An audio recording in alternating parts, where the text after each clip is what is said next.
you would like to see how I made this from reclaimed wood and make it go from this big to this big, stay tuned. I'd like to show you how I did it. First thing you're going to want to do is get some reclaimed lumber. Mine is oak. I got it from a local farmer who was tearing down the fence, and I cleaned them up. You can use pallet wood. You can use any wood you want. And you want to determine what size you want it to be.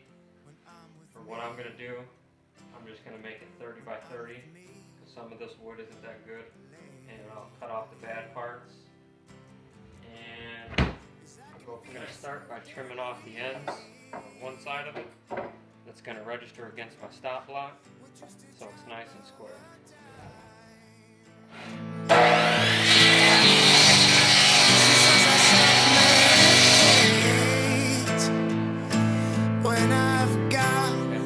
Too much on my mind. How about one more time?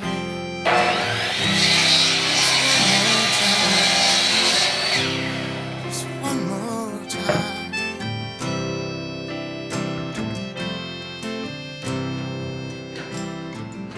Hard miles to the campfires, to the free laughter.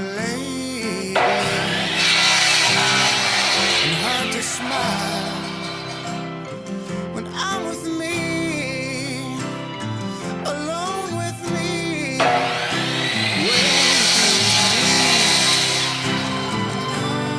yes, I can feel so damn weak. Take one of those boards that I cut down to 30 inches and I'm going to rip it into strips about 1.5 inches, maybe a little less, so I can have some strips to glue everything on to the back with and hold everything in place. I'm going to set the height of the blade so it's just a little bit above the work piece and send it through. Now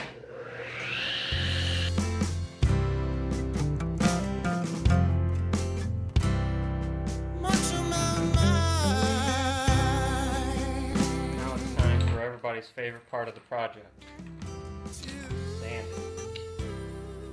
I'm going to start with 150, then I'll go up to 220, and that's more than enough. And I'm just going to sand the tops, the back, the sides, and then we'll be on to the next one.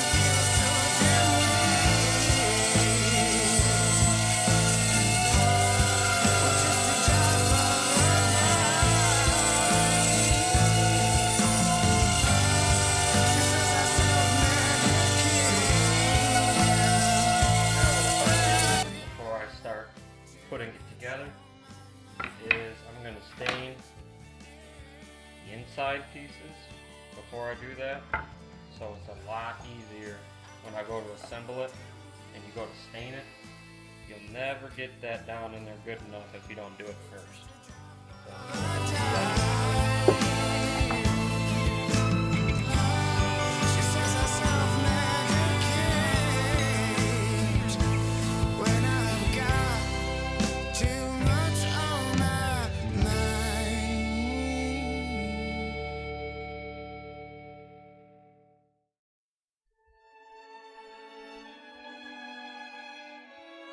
Now we'll just glue the strips that we cut earlier on to hold everything in place. Give it a little bit of a gap between each board. You don't have to.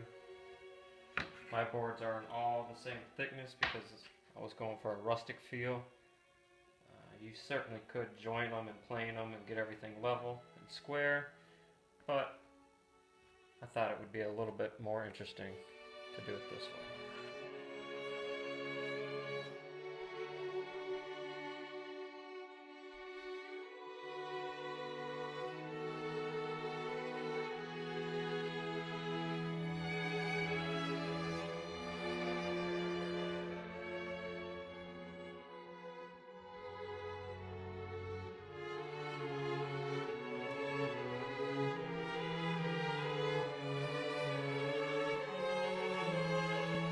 What I like to do before I stain the top, and that's okay that it's not completely flush all the way around, because that's because the boards were different thicknesses. Like I said, I could have made them all the same, but I like it this way. But I want to use pre-stain conditioner first, and that really helps the stain just take in so much better.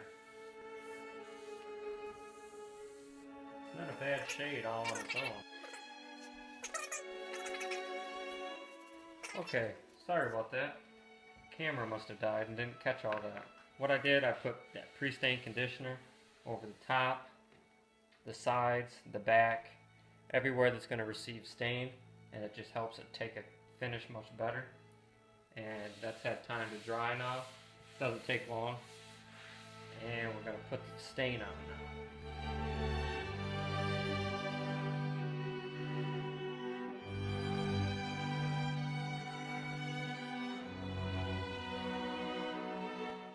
Sorry about that. I was having trouble with the camera. So it's now the next day.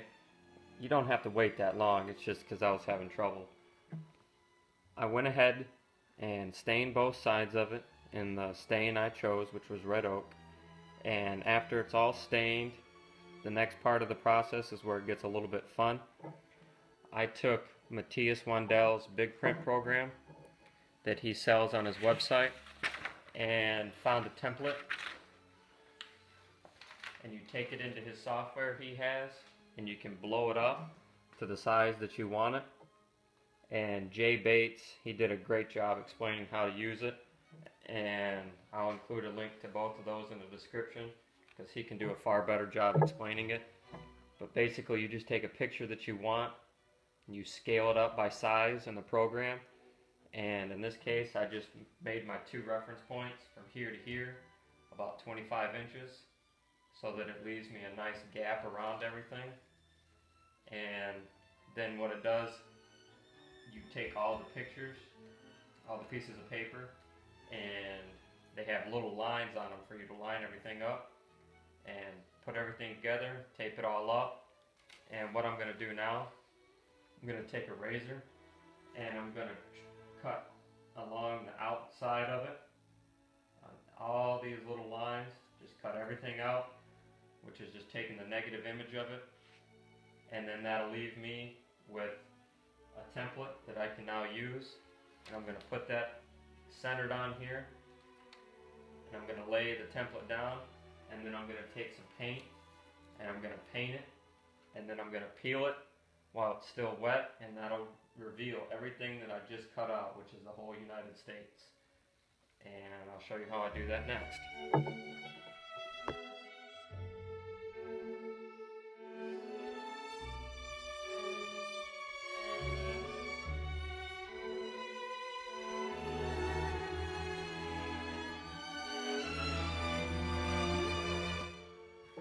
Now that I got it all cut out and got it laid out about where I want it, I had to do a little work to Michigan.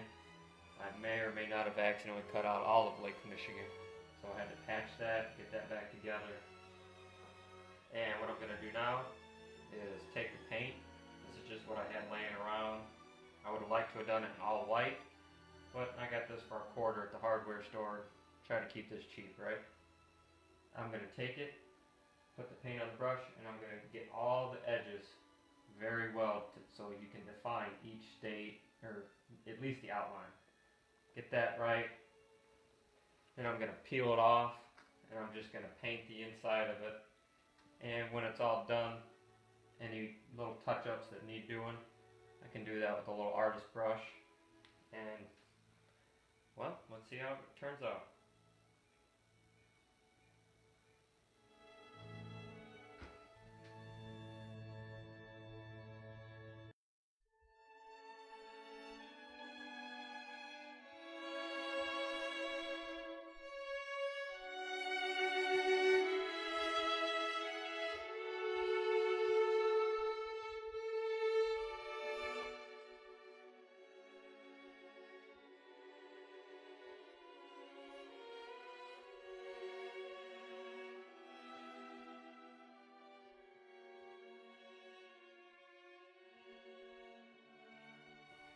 So I just finished touching up a few little spots.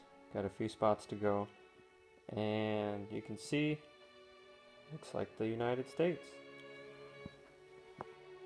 Now see, it wasn't that hard to make it. A few steps here and there, because again, basically all it was, I got reclaimed wood. Didn't really care if they matched or not, because it was meant to be rustic. Each one of these pieces came from an old fence board. Then I took a template from Matthias Wandel's Big print program, and Jay Bates had a video on showing you how to do it, and that's where I learned, and I'll link both of those again in the description.